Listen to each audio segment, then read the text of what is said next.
Hi, everyone. Welcome to the week ahead. My name is Tony Nash. Today we have Vince Lanci, we've got Leo Nelissen, and Albert Marko. So we've got some great items up for discussion today. The first is gold. Vince dives really deep on gold. And so I really want to figure out kind of, are we at the end of the gold run? You know, what's going on there? And Vince has brought forward some really interesting information about China's gold numbers. So I want to talk through that. Leo wrote a piece a couple days ago about this being a stock picker's market. So I want to dive into that. And then Albert, he'll join us in a couple minutes. We'll talk through oil markets and we'll talk through U.S. elections. So it's Thursday right now as we record this. So there's the U.S. debate tonight. People may or may not care, but you know we'll start talking through U.S. elections. So guys, thanks so much for coming on. Vince, I think we had you on about 6 months ago, just before gold really started to rally. Yeah. And you were talking about gold rally, and I was like, you know, I hear gold people say this all the time. And then it started to happen. I thought, wow, this guy's amazing. And so I wanted to have you on since, since it seems like gold's really settled. I mean, we've had a really amazing run. We've settled at a level, it feels like, but it's not pulling back to say pre-April levels, right? We're elevated. That's right. How, there doesn't seem to be kind of a macro push into gold. So can you tell me kind of state of play? Where are we with gold? Do you expect this level to remain? And then are you expecting, what are you expecting the next few months? Well, first of all, your assessment is right. When we were talking, gold was structurally underpinned by, fundamental, for lack of a better word, buying coming out of central banks and sovereign wealth funds and all other sneaky kind of BRICS characters that were buying as they tried to get off of U.S. Treasuries. But since then, as you noted, actually starting in March, the bigger macro discretionary fund type started buying. And that's a big deal for gold. See, gold is like, compare it to oil, for example. It's like if I'm going to put $100 million into commodities at the allocation table, I'm going to put, 90 into oil, and like 8 into gold and 2 into, I don't know, dehydrated milk. It's not a major market. And that's because of, for multiple reasons, but that's the chronic effects of long-term price suppression. And I'm not saying that with a tinfoil hat on my head. I mean, that's what's going on in oil right now, because I was reading some of Albert's comments on that, and I kind of agree with him. But anyway, to get to your question, so the secular underpinning for gold has changed the market structure. There's buyers out there. They're not chasers. There's buyers, and after a while, the fun guys get attracted and they buy. So you describe the last. You say we're in. I'm paraphrasing you. Sideways, in a range. It's a significant range, but we're in a range near the highs. What does this mean? Well, in the old days, which are not too old, maybe a year and a half ago, I would say it's over, because sideways is bearish, people lose their patience, et cetera, et cetera. And I would be right to say that. Even if we went up, it would always resolve lower for whatever reason. However, right, it's always that this time is different. I'm not telling you this time is different, but I am saying that because there's this underpinning of buying from central banks and sovereign wealth funds and China, we'll get into that in a second. It's harder for shorts to get their it's harder for banks and other players, bullion banks, to get their shorts back. And so you're getting dips, you're getting 2% sell-offs, but you're just not getting that, gold drops 2%, it's over. Let's go jump off a bridge. But over the next 2 weeks, you expect it to drop another 4 to 6%, but it hasn't. It's been stabilizing and going up, which brings me right to your point. The macro drivers for gold right now are non-existent, in my opinion. Okay, and I'm still not bearish. So that's because of the fundamentals. The macro drivers for gold have been, that's the story drivers, I call them. The Fed's going to ease. Well, we went from 6 easings to none. Okay, maybe there's going to be one. Who knows, right? Gold didn't sell off. but gold's got no more reason to rally. There's your macro story done on the easing. You've got the China recovery, right? China recovery, they got a little boost out of that a couple months ago, but that's kind of fizzled out as well. Now that may change. It depends on how you look at things or how they look at things. You actually have, there's inflation cooling. So there's your macro inflation leg kicked out. So, what's the reason to own gold? There is no reason to own gold from a macro point of view. The reason that it's not going down is because there's no one around to sell it. And this will get right to your point about the range. The range we're in now, call it for the last, say, 8 weeks, that range has been accompanied by a massive offloading of speculative big fund longs. Now that's reflected in the open interest on a chart. The open interest has gone down and the funds have gotten out. Now, normally when that happens, when the open interest drops in gold, the market collapses. The funds are genetically longs, right? So they get long, the open interest goes up, the market goes up. It's like an oscillator.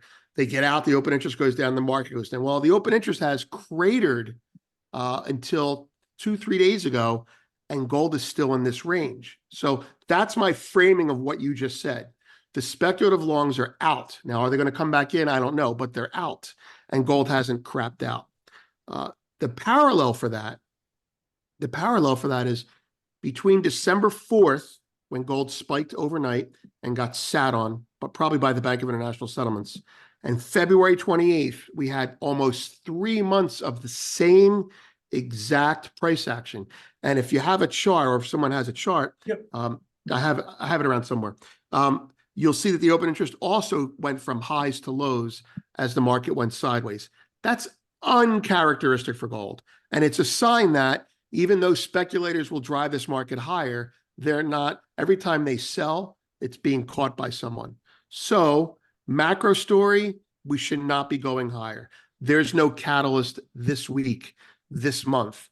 But secular story is every time the hot money sells, somebody is catching it and preventing it from dipping too hard. So that's the macro versus secular story. Okay, so I think part of what pushed, I could be wrong here, you're the expert, but I think part of what pushed gold up was East Asian currencies depreciating or devaluing, as people were seeking a safe haven, whether that's gold or crypto or dollars or whatever.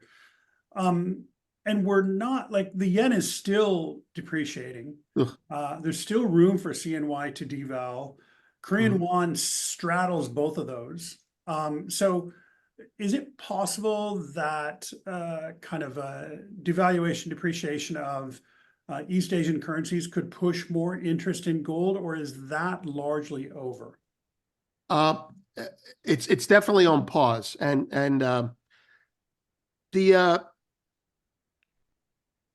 do I frame this? Okay, from a purely FX point of view, right? If you're looking at Asian currencies, versus the dollar, typically when an Asian currency weakens, when people are looking at correlations, dollar, gold's going to go down. I want you to think of, when you're looking at correlations, think of gold literally as a BRICS or emerging market or Asian nation. Literally look at it like it's another nation. And so if Indonesia's currency is weaker, South Korea's currency is weaker, gold will drop because historically they have it and they will sell it to support their own currency. Now, that has not been the case for the last 6 months or 8 months. Despite a strong dollar and against these currencies, gold has, against currencies in general, gold has been very strong. What's different this time about your typical, Asian currency devaluation thing is that gold has held up against the G7 countries. Even gold has appreciated against the G7 countries more than usual. Now, the yen has been a reason gold has gone up, because people will react to the yen weakening. But if you look at the last 2 days has been, to the macro story, the gold of old. The yen's weaker, the dollar gets stronger, they sell gold. They're not worried about the crisis itself. They're just worried about the correlations or the mechanics in it. But to bring it back to the actual Asian currencies in general. What's been confusing is that, when the yen weakens or when, say, the renminbi weakens, that should be normally, unless it's a crisis, a sign that the dollar can be stronger and gold should weaken. But over the last year, the yuan, which has been weakening about between 10 and 15%, not a large amount for them. I'm sorry, that's the yen. Or actually, that's even more. Anyway, my numbers are off. But the bottom line is the yen is weak and the yuan is going to devalue or debase a little bit to hold its exporting power locally. And gold has not been selling off. No one's selling gold lately to bolster their reserves. So that relationship that we've seen in the past hasn't held up again. It's coming back right now as we speak. But I wouldn't look to Asian devaluations as reasons to buy gold or sell gold right now. So that's basically it. It's a long-winded way of saying I don't know. Okay, that's great. And so, but you said the last 2 days are kind of showing the gold of old. So we've seen some kind of scurrying around with BOJ and finance ministry in Japan, trying to figure out how to stop the depreciation of the yen. And just so people know, depreciation is what happens when a currency weakens in an openly traded currency. Devaluation is what happens when a currency weakens with a closed currency. So the Chinese yuan is devalued. The Japanese yen is depreciated. Okay, just so people understand, that wording. So well, I didn't know that. Thank you. Yeah. So, there's been a lot of scurrying around in Japan over the last, say, week. I mean, the last couple of months, really, but really intensely over the past week. So, with the gold of old stuff coming back, could it potentially indicate to you that the finance ministry there is getting serious and potentially murmuring that they'll sell gold to prop up the yen, or is that Albert saying no? Well, I'm agreeing with Albert, so I'm going to say Japan's currency support is Treasury related. I know that the Japanese citizens are buying gold. I don't think the Japanese government is buying or selling gold. I don't know. Let's assume that they're buying it a little bit. But when you're in the middle of the crisis, you don't buy gold. You sell treasuries, to get cash to defend it. And that's what Japan's been doing. I mean, something I want to throw out there, like before Albert takes us, because I think I'd like to hear what he has to say on this, is that Japan has had this yield curve control going on for, over a decade. And the yield curve control unnaturally forces inflation to be priced into the currency as opposed to the bond market. So they sit on the yields, they make people put their money in stock, and then foreign investors like ourselves would say, you know what? I'm not getting enough yield in Japan. I don't want to buy the stocks, sell the yen, get out and put it in something else, And when they stopped yield curve control, which was not too long ago, that was supposed to let the yields rise. And simultaneously, the currency would start attracting money because of the higher yield. And that's been kind of screwy. It's not unheard of, but they've let the yields rise, they've risen, and the currency's gotten even weaker. So there's a macro disaster over there. And I'm not really sure how it resolves, but I know that it's evolving into bigger interventions when we're sleeping. I mean, I'll listen to what Albert has to say on that. Yeah, I want to hear what Albert says. My view is, of course, there are government-related issues, but I don't think Japanese corporates can handle a stronger yen right now because they're having to compete too hard with Chinese and Korean manufacturers that they actually need a very devalued yen to stay competitive right now. So, Albert, over to you. I want to, I listened to an interview with Louis Gov last week, and he made a very good point to what you just said. He said, if China has the best industrial, right, this is his opinion. If China has the best industrial supply chain, the best manufacturing, then it's because, the current account and all that, and the trade surplus they have, it's hard to compete with them, in terms of production. And the only way you can compete with them, if you can't compete with them in terms of infrastructure, is you must weaken your currency. And And there's your point. Japan probably can't handle a stronger currency right now. Anyway. And my view is that that's leading to China to deval, to Korea to effectively deval, because they all compete with each other. By the way, I'd love to have Louis Gave on the show sometime. So if you know him, if anybody knows him, please let me know. He and I disagree on a lot, but I'd love to have a great conversation with him. Albert, tell us what you think. Yeah. So starting off with the yen in Japan, right? This is exactly what you guys said is completely correct. The only thing I would add is this is more of an organized deval of the yen intentionally to help the manufacturing sector and to put strain on the Chinese. That's all I got to say about that. This is organized. It's very well known. None of the Japanese yen is not collapsing instead of chaotic way at all. Now, Right. when it comes to the price of gold, I can't really add on to what Vince has said. He said everything fundamentally correct. The only thing I would add is the more nefarious manipulation of CPI inflation data in the United States, and the more erroneous policies by the Fed, it's just that is probably the number one reason in my book of why people overseas are buying gold. Right? They don't trust the Fed, what they're doing. They don't trust this new regime. We have a weakened White House. They just don't. They can't buy into what's happening in the United States and inflation, and they see it. Everyone sees it. Everyone knows inflation is up 20, 30, 40%, right? And gold is the only way traditionally to hedge against inflation, and they're buying it. So Albert, that gets to a point that I try to make to people all the time, and it's very basic, but if you're going to trust a currency, you have to trust the central banker. And what you're saying is that people don't really trust the Fed, or at least they're not sure if they can trust the Fed. And so they're not sure if they can trust the Fed, mainly because of the over politicized actions that's happening between Yellen and Powell. And it's quite clear. Everyone at this point, just you can't write off the political angle. The fiscal monetary divide is a big deal in the US now. You're right. yeah. I think it is. And why would you not buy gold? Why would you not? Albert, do you think it is possible that the Fed cuts rates just to keep inflation higher to somewhat deflate real debt away in the US? Because the ECB, they cut rates at the same time they hiked their long-term inflation forecast. So I think there is some way, similar to after the Second World War, even though it's not really comparable, but that there is a situation where you just say, okay, we are fine with high inflation. We're just going, even Goldman said it, I think last year, 3% is probably more appropriate than 2%, that they're just easing into this and just say, okay, we're going to cut rates.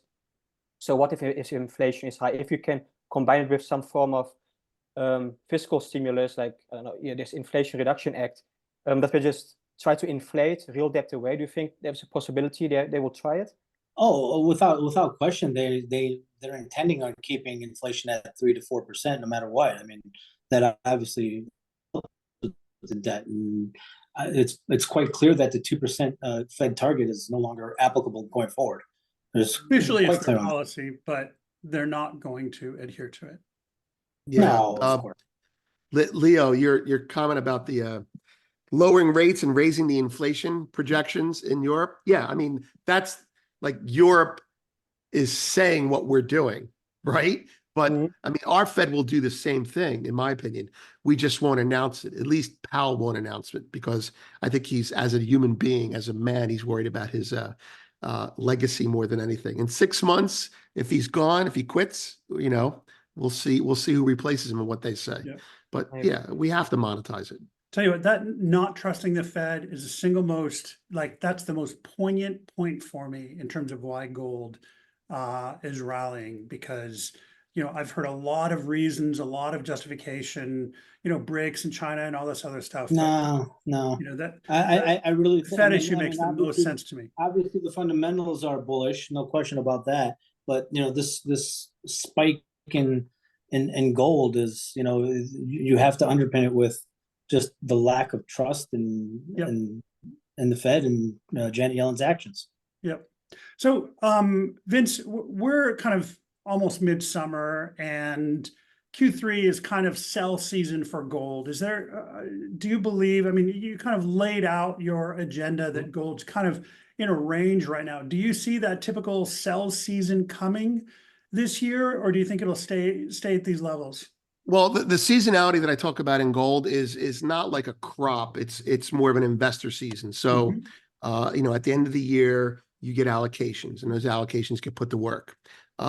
In commodities that are not interesting, and even some that are interesting, after the summer, between say September 1st and sometime in November, call it Thanksgiving, American Thanksgiving, you start to see an orderly unwind in general by investors and speculators, especially in commodities. And that's the seasonality that I refer to. And that seasonality is basically, if you're a fund, you start to close down on your losers, you let your winners run. Gold historically is frequently a loser. Even if it is a winner, it's tepid compared to the other things that are winning. And so you start to have this slow snowball.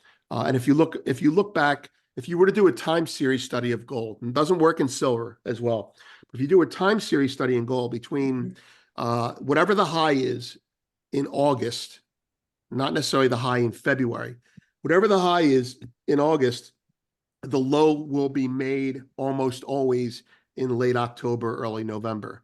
And then you have that buy season I talk about. So that's the seasonality that has gripped gold because no one cared about it forever. You know, it's like, you know, we have to have it in our portfolio. We have it. Let's get out. It's the end of the year's coming. And, you know, some funds close their books in November. That's, you know, you do that so you can front run the next flows that come out in December. But that will happen again. There will be either less buying from the funds or selling, but there won't be as much selling as historically has been in the market because, well, they're making money this year. You know, if they were up $20, they'd be like, get out of it. You know, I'm long NVIDIA. Why do I want to have this gold shit? Excuse my French. But now that, you know, they're a couple $100 in gold they're making, you know, and they've taken some profits and they're starting to trade around it. So it's become interesting. So I do believe this will have a muted effect, and literally sell season may become, there will be selling. There will be selling. It's not necessarily bearish season. There will be selling. Will we be supported by this central bank buying or these other fundamental buyers? You know, you guys are talking about the Fed, and I don't disagree with you, but if you look globally, it's a distrust in institutions in general. Oh, absolutely. And the Fed and our fiscal, like for example, BRICS don't trust, after the Russian sanctions, BRICS don't trust treasuries. So they're not dumping dollars, they're selling treasuries. And for every $100 they have in treasuries they sell, they're going, I think I'll put $20 in gold and $80 in my own currency. And so this pulse of mistrust, you know, the Fed is ground zero for it. Or put it this way, the Fed and the dyad of Yellen and Powell are the focal point, and they're easiest for us to see. But you know, there's in their own currency, they'll learn. $80 in they'll learn after MMT is actually implemented and it doesn't work.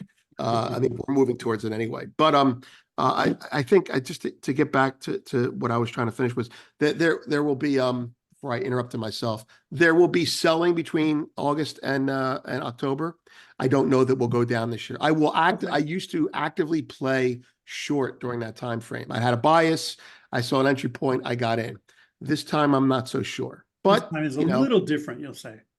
Yeah, it's actually a lot different. And here's why it's a lot different, just to finish on this point of it. What's different between this year and other years, and I'm not saying it has to go up because it's already gone up a lot, is that you have two events on the calendar occurring within weeks of each other that are being watched closely. The first one is the one that I think is most obvious, is the US election. And gold is watched very closely at the election. Sometimes it's sat on, sometimes it rallies and is sat on. The 2016 election of Trump was an example of that. So anybody who is overseas looking at our Fed saying, I don't trust the Fed, and I certainly don't trust the people that are running the government, they're at the margin putting money into gold. Now, that happens all the time. You know, it happened as far back as Clinton in 92. And then it ends up selling off after the election. Yep. The other event is whether it's going to be material or not, and I think it will be material this year. The BRICS have a summit, and the BRICS had a summit last year as well, and they've had one every year before that. But they're getting more vocal, they're getting louder, and they are buying a lot more gold for real. And now you have Russia doing a little external propaganda, trying to influence us the way I guess we would influence them. I'm just saying is that the partners in the BRICS were given marching orders last year to get their financial houses in order. And China and other countries out there have been buying gold according to whatever their needs or desires are.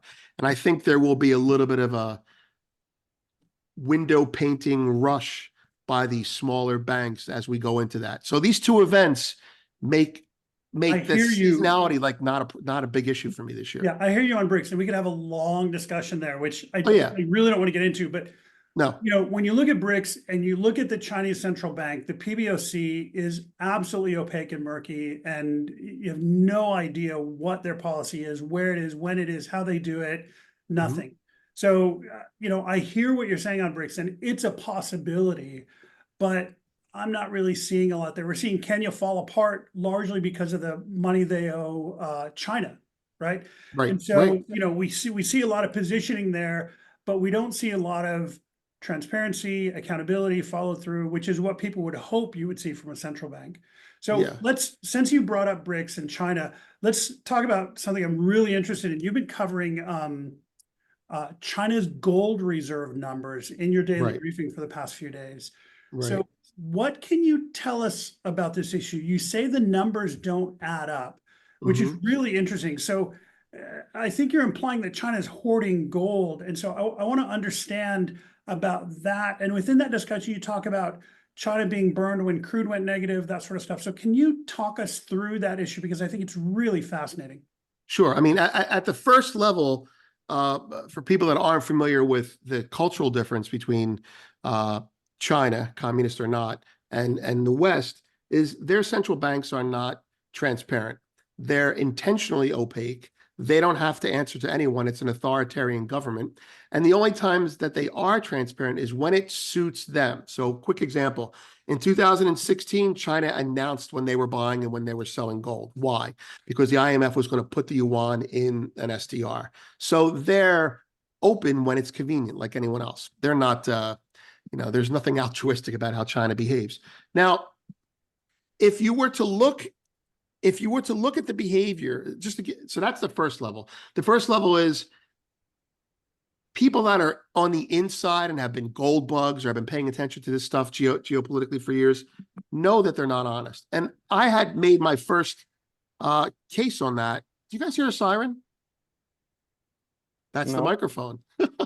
Anyway, so that case about China not being transparent on gold has been in the market forever. Like we don't trust them. We don't believe them on their numbers.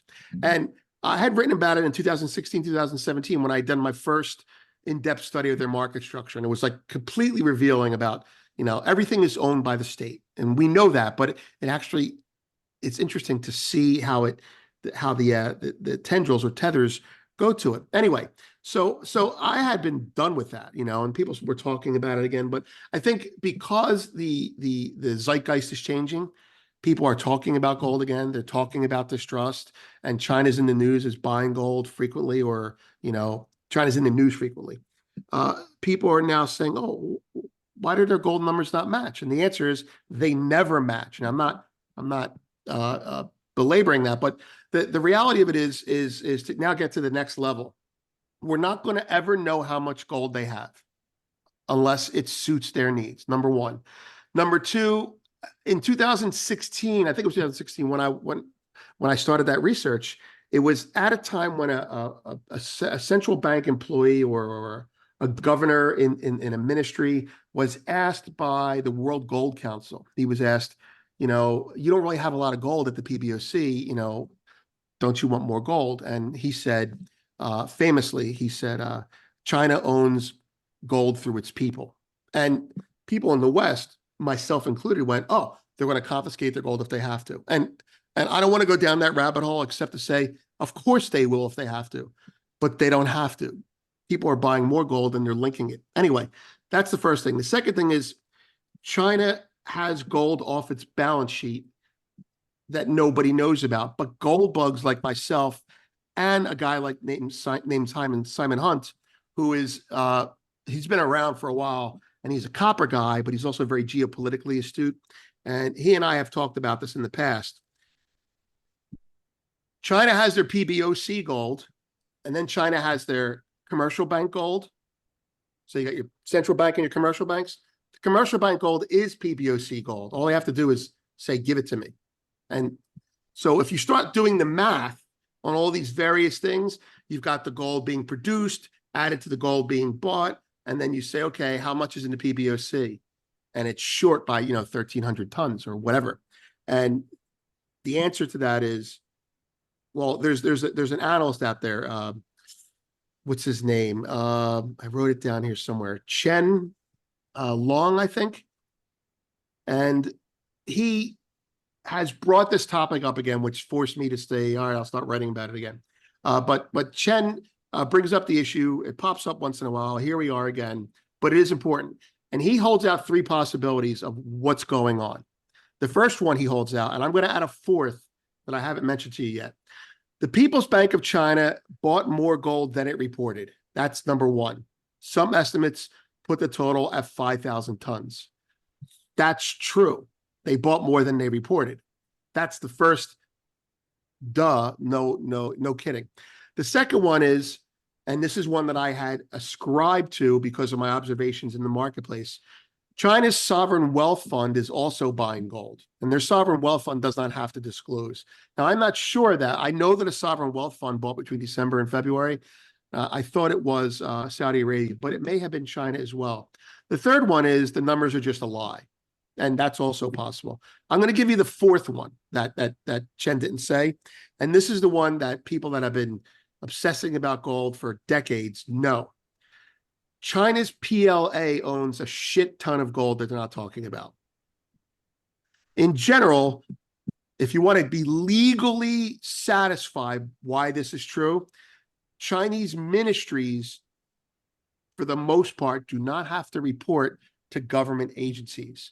The army does not have to report to government tallies of how many loaves of bread they buy. I mean, they probably do, but and as a result, the PLA has been a buyer of gold, according to sources in China 15 years ago who told me this, 5 years ago, 10 years ago. And Simon Hunt, who I talked to again today, I'm like, who the hell is buying this? I mean, we know it's there. Let's pretend I'm a lawyer. Where's this gold? He's like, the army has it. The army has it. Because that's what they do. That's what they do. And it's like their strategic reserve, so to speak. Anyway. And Vince, this is something that a lot of people in the West don't understand. In places like China, Turkey, Indonesia, the armed forces are separate from the central government. They run businesses, they hold assets, they do all sorts of things. And so what you're saying is very, very interesting to me because, Xi Jinping didn't have control of the armed forces until a few years ago. I mean, he ran as head of government and really just got control of the armed forces a few years ago. So now, at least on paper, he controls everything, although there are a lot of factions in China and it's not a monolith and all this stuff. So they're holding these assets in the event that somebody unfriendly comes to power and Zhou Enlai. And so, this is really their way to kind of play both sides. Again, it happens in Turkey, happens in Indonesia, happens in other places where the armed forces are separate. I would say Thailand, other places where the armed forces are, say, separate from government, which is, I think, is a really important point. And I think that's the answer. I mean, there's gold everywhere. They could just say the Mongolian gold is ours, the golden bull that they can't, they're hiding it under their beds, but it's the army. The army has the gold. And that's, like you said, that's the key. Oh, the other thing you touched on it, and I know it's a good segue into other topics. When oil went to a negative price, I didn't know this. Now I have a client. He's a very large fund manager that I actually trade for, and I was talking to him about oil, and he's an oil guy from way back, and I said, to him, I'm the student now, right? So I'm trying to learn from him, and I go, our oil companies really suck that they did these specific types of hedges that left them naked below a certain price. He goes, oh, if you think they're stupid, China's even more stupid. Now, this is him being frank with me. I go, what do you mean? He goes, this is what he said. Now, he's not a bullshitter, okay? And he's an oil guy. He said, when oil went negative, we destroyed their financial instruments. Now, other people who know more about this can weigh in, maybe Albert does. But, a lot of these ETF type of products, they have floors. Oil can't go below this price, or it has a par value. And apparently China got obliterated, and their commercial banks, Bank of China, whatever the names of those banks are, they got destroyed and had to be bailed out on that trade. And I think that's another reason that China is just pulling gold from these banks for whatever reason. So that's it. China's, the price of gold going so high and the yen, going close to, over 160 today and most likely to 170 is really hammering the Chinese. I mean, it's draining liquidity out of the banking system right now. And that's, right. In my opinion, it's fully intentional, and it's going to continue that way. And China at the moment is just making all the wrong moves. They're using state enterprises to prop up the overall GDP, destroying private business. The people, unfortunately, get stuck in the middle there, have to resort to gold and other commodities to retain wealth. Well, that's the ironic thing. I hear what you're saying, and I agree with you, and there's no but coming. Japan's currency weakness is China's problem. Like, how can they get out of their deflationary issues if they've got this other exporter on their border threatening them, and right. We went through that in 2014, I think. And I personally believe ever since Bernanke visited Japan to steer them through another crisis, that Japan is kind of like our bleeding edge. They're like one of the few central banks that we still kind of tell them what to do, and they do it. And so we're like, you know what, get your currency down to zero. Let's break China. I could just see that all happening. And what's weird, and Albert, you're saying that this may be a mistake. And as a gold bug, I'm like, yeah, but China's telling their people to buy gold. And I'm like, why would they do that if they're in a deflationary crisis? And I truly believe that China does need to debase, and they have a plan to debase the value. I don't even know what these words mean anymore. I'm sorry, Tony. But I think somehow gold is involved in their rebasing. You know what I mean? Like their currency has to get weaker, or they're not going to be able to sell and export. They're not selling shit to us anymore. So who are they going to sell to? Well, they've said for 20 years they want a commodity-based currency, which is really stupid for them. But and a lot of these kind of BRICS currency lovers love to talk about the fact that supposedly the BRICS currency is going to be a commodity-based currency, which is just the absolute worst thing for China. Russia is a commodities-based currency anyway. Right. But China, it's the worst thing because they're a command economy. They have to be able to play monopoly money with their currency, or they can't function.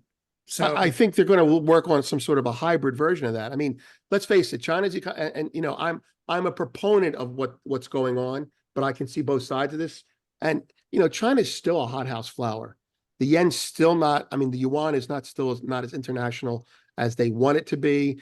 People are pulling their money out of there. So what will the Chinese flower do outside of the hothouse? Well, I think what they're going to do is say that they have a blockchain currency, and then they're going to bastardize it. People are going to believe the marketing that it's a blockchain based currency, and then they're going to. That's already done, Tony. I can give you an update on that. That's already done. All right. So whether it's launched or not, what the BRICS want to do is they want to create a hybrid currency. Yeah. It's not a currency per se. They're creating kind of a mercantilistic basket. Like an right? ECU, like the European currency unit before the euro, something like that. No, but not like that at all. I mean,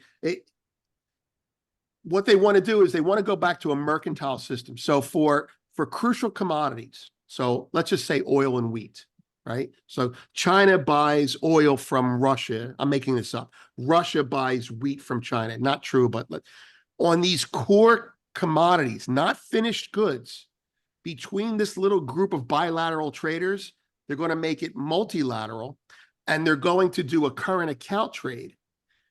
And so at the end of every month, they're going to square up. And in this basket, they want it to be commodities for commodities because they can't do it for finished goods, to your point. So So that's the what leads basket's to going to be that's what leads to China and Russia going to war. Now I figured it out. eventually. Oh yeah, you know what? That's the funny thing. That's the funny thing. We're waiting for that to happen, you know. But Oh yeah, but just it's to point 50 the years away. final Yeah. the basket is, as it currently is, and I've been following this very closely, is they were like, we're going to have all these energy commodities. No, you're not. You're not going to have energy in a commodity basket. Like, Right. especially when China Too volatile. uses the oil to make stuff and, you know, Saudi Arabia just sells it. Like, your economies are completely different with the value of oil. So 40% of the basket is going to be gold. The other 60% is going to be made up of either members' currencies and or some other core commodities that are probably something like silver, maybe oil. I mean, in theory, that's great, but it's just like the currency basket that China has that supposedly they use, but they really base against the it's dollar. deflationary, and they don't need deflation right now. And I like the idea, but I know that it's incredibly what's the word? Ambitious to use a deflationary asset basket in an economy that is going through deflation right now. So I don't know how that works. Very interesting. Look, I need to wrap up on this segment, Vince. This has been I'm fascinating. sorry. I know, no. I know we could talk for another 2 hours on all this stuff. Let's move over to equities. Leo, again, thanks. You've been on several times, and it's always great to have you. And you wrote a piece recently titled "Stock Picking Was Never More Attractive." So it's really hard. You talk about how it's really hard to have, you know, consistently every year beat the S&P. And you say today's markets, you know, market is tough. S&P gains are concentrated in a few stocks, which we all kind of know, but it's really hard to separate those kind of index-based gains against the fact that it's a handful of stocks.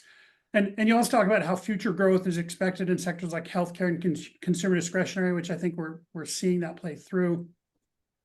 But you also say that 75% of equity ETFs have underperformed the S&P 500 so far this year. So that's, to me, really just fascinating. So can you talk to us a little bit more about that and what you're looking at when you talk about a stock picker's market? Yeah, I mean, generally speaking, I don't care to outperform the market every year. I mean, it would be great, but I have a long-term view, and I always tell people, you know, as soon as people try to beat the market every year, even on a quarterly basis, you start to adopt a short-term mindset, and that's not what S&P is about either. But anyway, I think in general, the problem, I mean, everyone knows that the S&P 500 has gotten very, very top-heavy. I think the top 10 going into this month accounted for 34% of the total weighting, which is just absurd. I think during the dot-com bubble, it didn't even get past 28%. So that's very wild. And the interesting thing is that this actually started I think in August of last year when ChatGPT launched. And ChatGPT was essentially this go-ahead to bet on everything related to AI. And the interesting thing is, and I tweeted this, you know, some of these headlines that we're seeing right now with people predicting that NVDA goes to 6 trillion, 7 trillion, it reminds me of 2021, with the main difference being that in 2021, funds like ARK funds and whatever, these technology funds, they all did very well. But in this market, they don't, because it's really a market of just a few select growth stocks. This isn't really, not even Tesla is a hot stock right now. And that's the interesting thing. People are really focused on this Magnificent Seven. Even Apple was kind of lackluster until people started betting on this new Apple Intelligence or whatever it's called. I think they're just looking for reasons to bet on what's currently the only game in town. And to some extent, it makes sense because, you know, Albert said it at the beginning of this podcast. In general, I think people know that inflation is higher than it's reported. So why would people buy tech stocks if that's the case?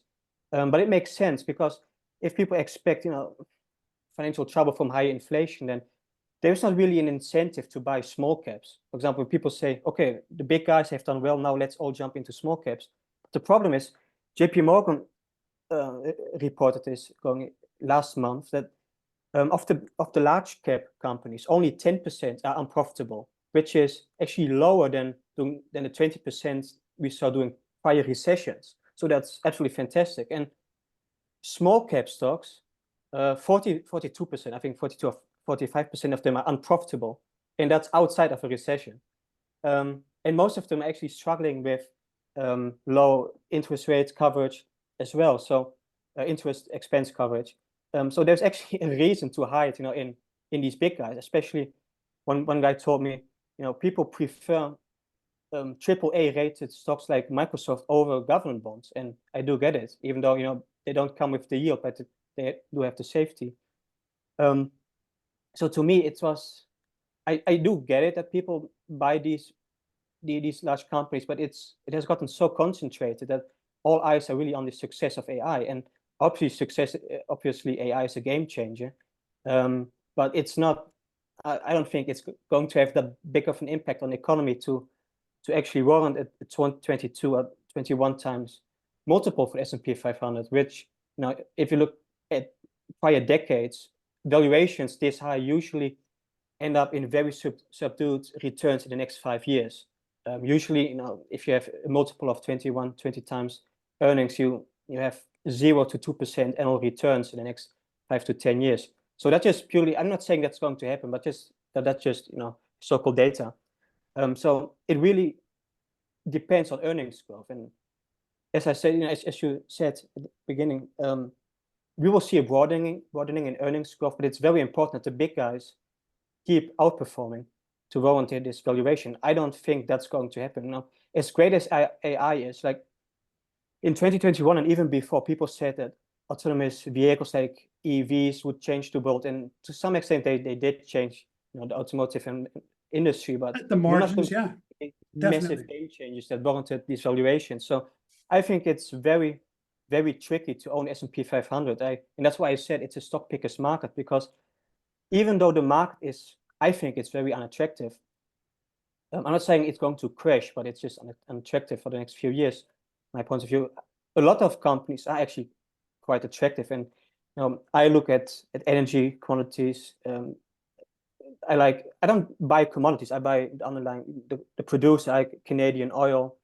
I like, Texas Pacific that I always talk about on Twitter, which owns land and royalties in the Texas Permian, which is one of my favorite inflation plays, especially for the scenario where I expect central banks to inflate real debt away. So that's gold stocks. I like gold streamers, not necessarily the commodities, but the streamers who finance operations and then buy production at below spot, very high margin businesses, but also industrials. Like, Albert obviously will tell us more about this, but I think in a scenario where Trump wins, I think that's very bullish for cyclicals in the US. I wouldn't necessarily compare it to 2016, but from what I've seen surveys from central bank, people really say we need more clarity, and people want a Trump-like administration to really support, to give them some more stability and long-term visibility. So I think industrials are attractive, and all these beaten down companies that just didn't benefit from research in AI. So do you think it's possible that we see the multiples on, say, AI related companies? They're really greedy earnings engines, right? I mean, they're vendor financing, they're doing all this stuff to potentially multiply count revenues, that sort of thing. I'm not saying it's true. I'm saying that's what I've read, and I'm acting dumber than I am. And so, but they're really greedy earnings engines. Do you think it's possible that those guys, their valuation comes down a bit and it goes broader into some of these segments that you're talking about?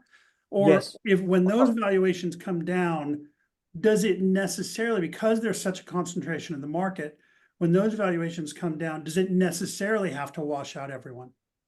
Yes, that's a great question. I think the first part, I mean, NVIDIA is a great company. I bought NVIDIA at pre-split at 150, but I sold it way too early. So that's everybody sold it except Albert. I sold it way. I didn't even want to know how Yeah. much I missed on this. But the thing about NVIDIA, so I'm not hating on it just because I sold too early, but people forget NVIDIA was a very hot stock during the pandemic, when, for different reasons, not necessarily AI, but gaming and all these things, and they went into automotive.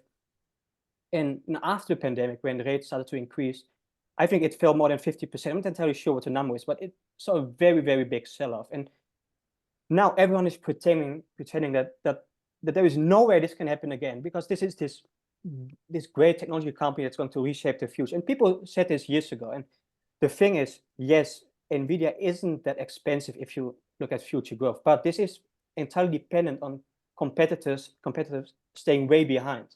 The margins that NVIDIA has are absolutely not sustainable. And right now it's just hyperscalers. Like the majority of their customers for these hyperscale projects are these magnificent 7 companies who are all, just pump billions into data centers. But it's this circular, it's all Yes, circular, exactly. right? It's so I think insular. one major risk is misallocation of funds right now, because everyone is just pumping billions into AI. But also this demand, I mean, demands 10 years from now is probably higher, but so much has just pushed forward. So that's one big issue for demand, and also March, because it will lose pricing power, especially when competition starts to heat up. And obviously it could go up another 20-50%, who knows. But I think for the next few years, the risk reward for NVIDIA is terrible. And even if you look at AMD over the past 10 years has done very well, but it has missed some of the gains that NVIDIA had. So not even in this chip space, it's broad. It's really focused on NVIDIA. So to get back to your question, I think these multiples come down significantly, but also it's very hard for me to say if NVIDIA comes down, will it benefit some of the stocks that I just mentioned? Are people who sell NVIDIA suddenly going to buy, I don't know, railroads or machinery, Caterpillar, whatever? That will happen only, I think, if there are signs in the US that cyclical growth is improving. I mean, the ISM index made an attempt at a serious recovery, which didn't turn out into upside momentum. But I think it could happen and I think it's political. Maybe Albert, if you disagree with me, please say so. But I'll let you know. Yeah, if there is a path to higher growth, I think that's if there are signs of high economic growth, like cyclical growth, not necessarily consumer spending, but that's where people will see signs of high inflation, because cyclical growth always tends to fuel inflation. That's when we will see selling in these high growth stocks and broadening into these cheaper stocks. I think that will be a pretty massive rotation compared to 2016. It happened 2021. That's actually what I'm betting on. But that would have to happen in order for this rotation from tech into cyclicals, instead of just people selling tech and buying, I don't know. Well, I mean, Trump has already made it clear that he wants to lower rates and is in favor of cyclicals over tech. I mean, he's very clear and adamant about that. And if he wins, I would expect, the market probably to sell off in the time before he gets his Treasury secretary in there. But after that, expect another bullish run in the market. And you would expect that bullish run to be fueled by cyclicals instead of tech? Yeah, absolutely. You got to let the bottom 70% of the public feed, basically, and that's pumping money into cyclicals and manufacturing and so on. Thank you. So if he's reducing rates, how do people look at that and not say it's time to jump into tech? Well, you're going to have to take a look at what his legislation is against, like tech monopolies, what contracts come out and stuff like that. I mean, it's not as simple as it's not black and white. Say, oh, rates are down, but everything else stays the same. It's there's a lot of legislation that comes into play and so on, contractual stuff from the government, anti-monopoly laws. Yeah, God knows what other ethics violations he'll try to make up. to Albert's point, if you were to look at I've read a couple reports on this, and the split is basically, if Trump wins, it's lower rates and less spending fiscally, and if Biden wins, it's higher rates begrudgingly, even though he wants lower rates, and more spending. So it's kind of going back and forth from neo-Keynesian to not neo-Keynesian, and Trump is a classic corporatist. To Leo and Albert's points, he's a classic corporatist in the sense that he's not interested in financing, but he's interested in business. He's interested in cyclical businesses like real estate. And I don't know that he's anti-tech. I'm not saying that he's pro-tech, but I do know that he's going to look at it and say, well, he sees tech as a marketing tool, so Yeah, he's a classic corporatist, And an efficiency tool, I'm sorry. a marketing tool and an efficiency tool. And Yeah, what exactly, tech is, exactly. Right. He's a classic. You know, he's a classic corporatist. You know, going back to the whole, you know, I hate banks, you know, type of thing. Yeah, just wait. Like, so I'm a tech nerd. I run an AI company. Just wait until a lot of these, you know, AI analysts or Wall Street analysts discover that corporate AI or generative AI is simply an API into ChatGPT. Wait until they discover that. Then you're going to Oh, yeah. see a lot of this kind of AI hype really deflate, because literally, if you ask these data scientists or these generative AI developers and companies, it's literally an API into ChatGPT. That's all it is. That's all it is. It doesn't. That's all it is. It doesn't it's justify a cut. paying all these, you know, huge publicly traded consulting firms all the money they're paying them. So, and I think a lot of the corporate leadership, there's a Spencer Stewart study out recently where, you know, the hype, the shine is really coming off that, because these guys are not stupid in corporate leadership, and they're realizing that they have tech teams that are paying other people to write APIs for ChatGPT. And so we have all of this tech spin kind of coming off of a simple API call that has a nice glossy front end. It's like apps all over again. You know, when they first started. Yeah. I have a question about chips to everyone, but you know, Leo as well. Is NVIDIA's product, does it have the kind of protective moat that everyone seems to think they do compared to, you know, other chip makers? And the second part of that question is, if they do, why do I not see this is something I looked at. Why do I not see other companies, the buyers of those chips, allocating higher CapEx for future purchases? Does NVIDIA even make chips? Does NVIDIA even make their own chips? They don't make their own chips, do they? They buy the machine. They buy the machine, I think, right? And they. Yeah, but they don't make their own. I think they outsource a lot of it, from what I understand. I think too. I think it's all outsourced, and they come up with the design and whatnot of all these things. They definitely don't have their own foundries, right? No. So no. I'm just waiting for Jensen to stand up in front of a crowd and pull out a TPU or whatever that's the size of a refrigerator and have everyone gasp and just, you know, cheer him on. I mean, these things are getting bigger and bigger and bigger, right? And so this is what's absurd about the valuation of NVIDIA. They don't make anything. They're just a marketing firm for outsourced chips. That's all they are. You know, and technically, I mean, yes and no, but I don't fully disagree with what you're saying, but yes and no. Yeah, it's just but the valuation on it is just absolutely absurd. I can't see how anyone justifies it. But anyways, we can carry on about how bad an NVIDIA is, but there are Mag 7 stock that gets pumped and right. Leo, what's your thought on, does NVIDIA have this moat, this technological moat, to keep other competitors out? That's tough. I mean, NVIDIA, from what I've read, NVIDIA has superior products, and AMD has some competing chips for data centers, but it's not as good. And people have mainly been buying it because, you know, NVIDIA lead times are just too long. But the thing is, and I don't know exactly when it's going to happen, but competitors are increasingly better, and that's one of the two components. Like competition, I don't know. I can't really answer that question when it's going to happen. But I think the biggest issue is just demand fading. And Albert just said the valuation makes no sense. That's correct. The valuation only makes sense if we expect the current pace of the AI and data center growth to continue, and that's absolutely not going to happen. And for NVIDIA to keep their advantage over everyone else. I mean, yeah, you know, I mean, it's forever as well. And a chip is a commodity, isn't it? Ultimately, a commodity. Once the intellectual capital gets out there. People even said NVIDIA chips are the new oil. Even though, what does that mean? But they just said NVIDIA chips are the new oil or gold. And but obviously these chips are important. But the expansion we are currently seeing in data center, it's just not going to last. It's absolutely nonsense, and I think we will see how this turns out. But a lot of billions will be misspent on money-losing projects, and I think it's all comes down to Magnificent 7 capex. You know, I think once you see lower capex in these Mag 7 companies, NVIDIA will sell off 40% easily. Right. Yeah. But for now, Vince, it's hard to argue that they have a direct competitor. But I think we get to a point in tech infrastructure where you have kind of compute that is good enough, right?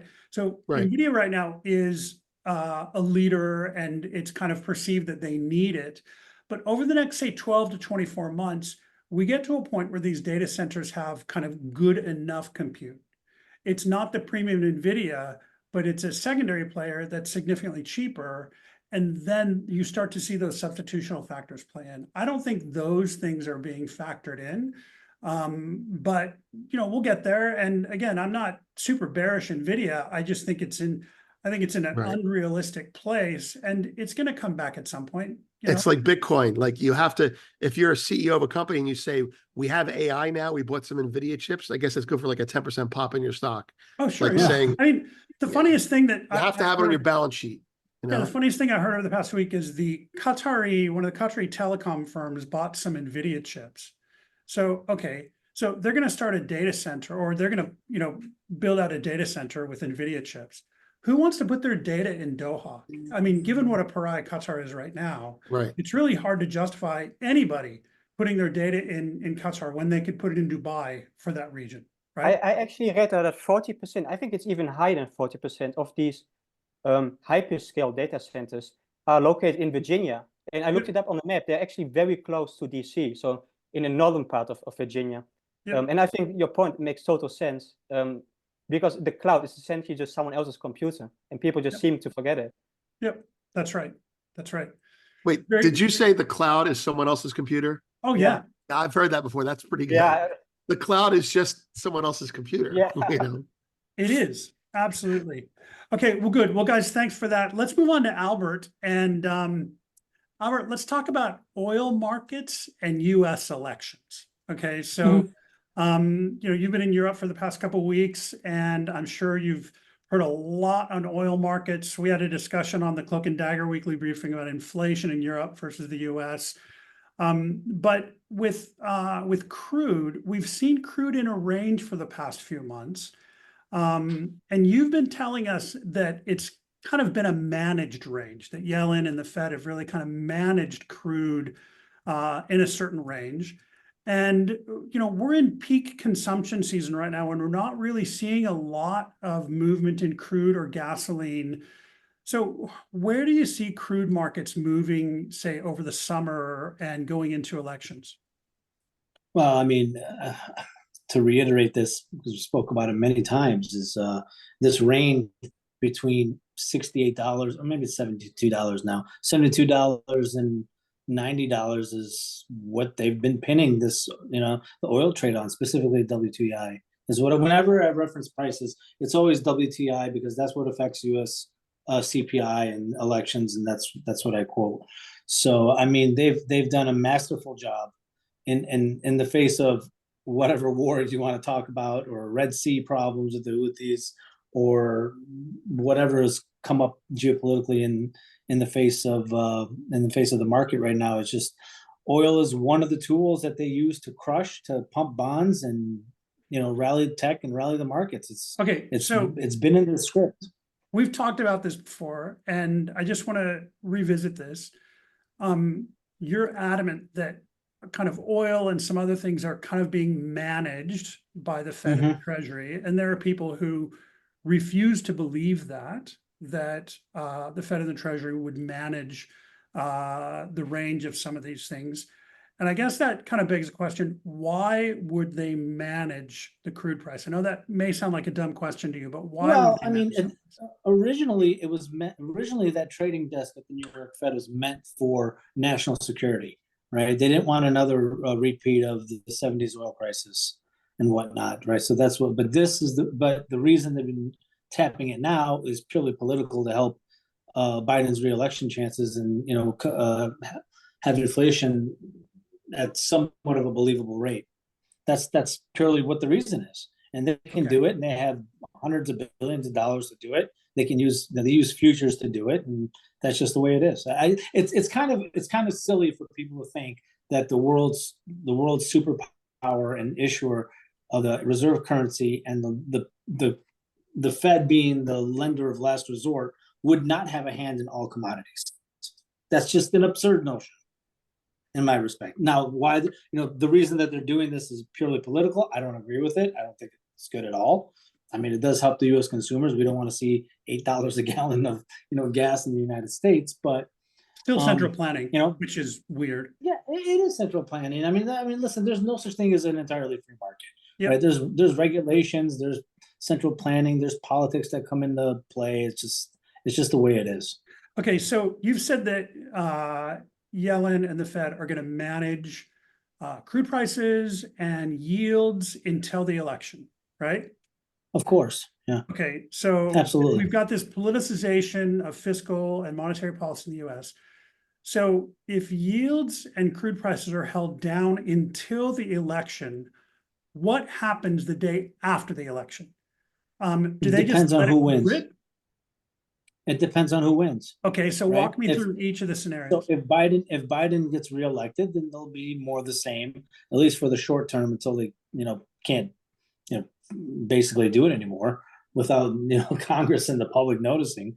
But if Trump wins, then they'll just let it go. What do they care? They don't like Trump. Why would they give him a hand?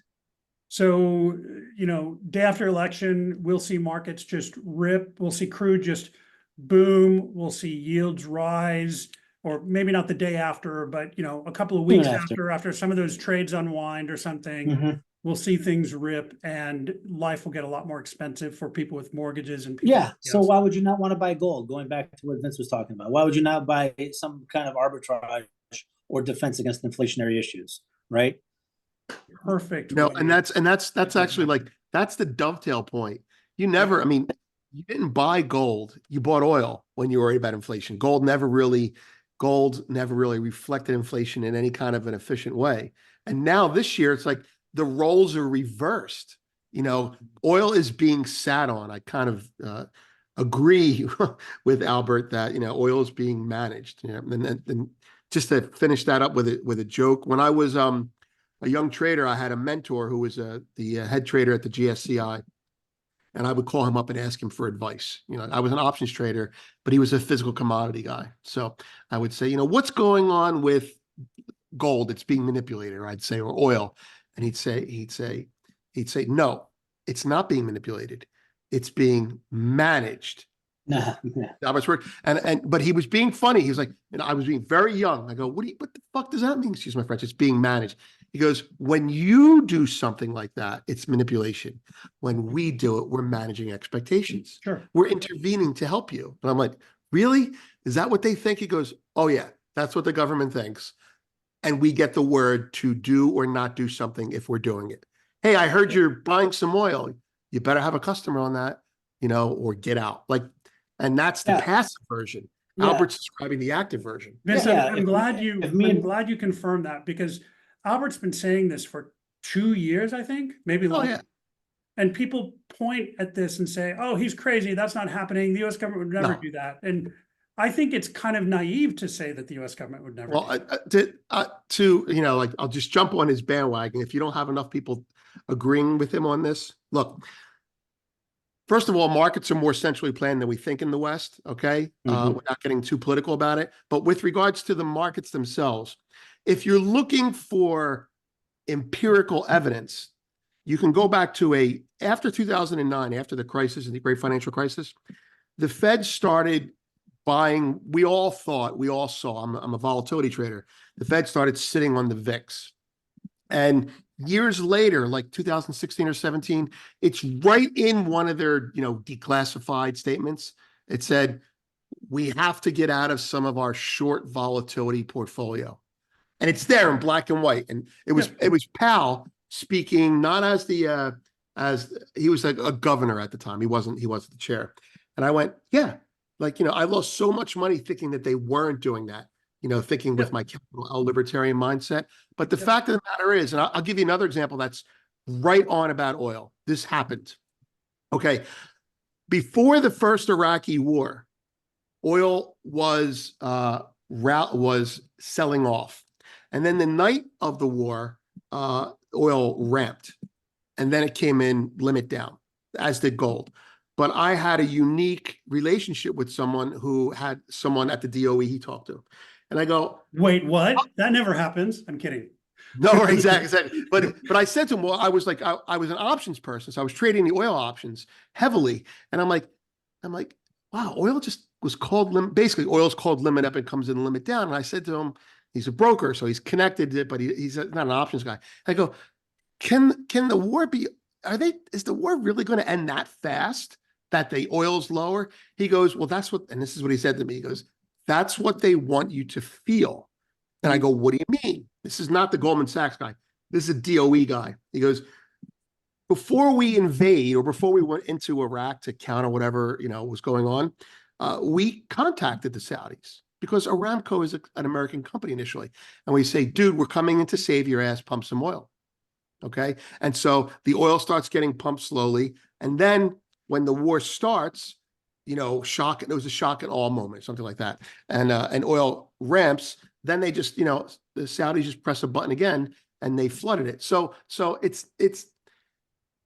they use the pricing of commodities that we see on TV as a tool to manage expectations. Yeah. And there is no greater price influencer in America than the price of gasoline. You see it every day. Mm-hmm. And they need to keep that in your grill as being okay. It's okay. And they sell vol to keep equities higher. Okay. That's right. They sell vol to keep equities higher. They do that. They just, it's in a Fed document. Yeah. They sell oil through rehypothecation, which they didn't do a lot of in the past, but now they do a lot more of that because WTI is not as used. It's not the global oil anymore. Yeah. So now they'll use WTI to cook it lower. They'll change index mixes for the Brent basket to increase WTI's effect on it. They did that. Okay. Yeah. They released the SPR when they should not have done that. And they rationalized by saying, Yeah. right? Look, Right. everything they're doing is to manage, to use Albert's word, expectations. And that's what's going on. But And and then they people use- may react emotionally to this and go, no, that doesn't happen, or I don't want that to happen, or I don't believe. But the fact is, it happens, and you kind of have to shrug your shoulders and go, okay, oh well, it happens. Like, I don't think it's an emotive issue at all. I don't Right. think it's a philosophical issue. I think it's just a matter of fact issue. Well, you're being real politic. It is a philosophical issue for people who believe in free markets. The markets, it's too big of a decision to be left alone to the public. That's basically what they're doing. The other key tool that they use, and I've mentioned this many times, is the long bond. Nominally they only need $500 to $800 billion to do it. They can do that with their hedge fund buddies buying, and they don't even have to have their own fingerprints on it. They can have hedge funds buy it, and it's not that hard to pump. And you pump the long bond, you pump tech, and you pump the market. Yep. Manage expectations. I just want to, guys, we've been on for a long time. I just want to wrap this up, but I want to find out, Albert, given the scenarios that you have talked about with either Biden or Trump, what does 2025 look like for you? Does it worry you? Does it excite you? Like, what do you think, given some of your political scenarios? Oh, guaranteed slowdown in the economy, and they're not going to be able to cover it up. The election season, they have carte blanche to use whatever money they can, but 2025 doesn't look very promising. Regardless of who's elected. Regardless of who's elected. Okay. So this is the last few months of the party, is what you're saying. Yeah, that's that. You at some point, fundamentals and physics and math matters, and it's the more they manipulate it now, the more they compound the problem in 2025. And I don't have anything good to see. I don't see anything good in 2025. Okay, very interesting. I can't wait to see how and if your view changes in the next few months or something. So, okay, guys, this has been great. Thank you so much for all the detail, all the discussion. I really appreciate this, and have a great day. Have a great weekend. Thanks very much. Thanks For having me.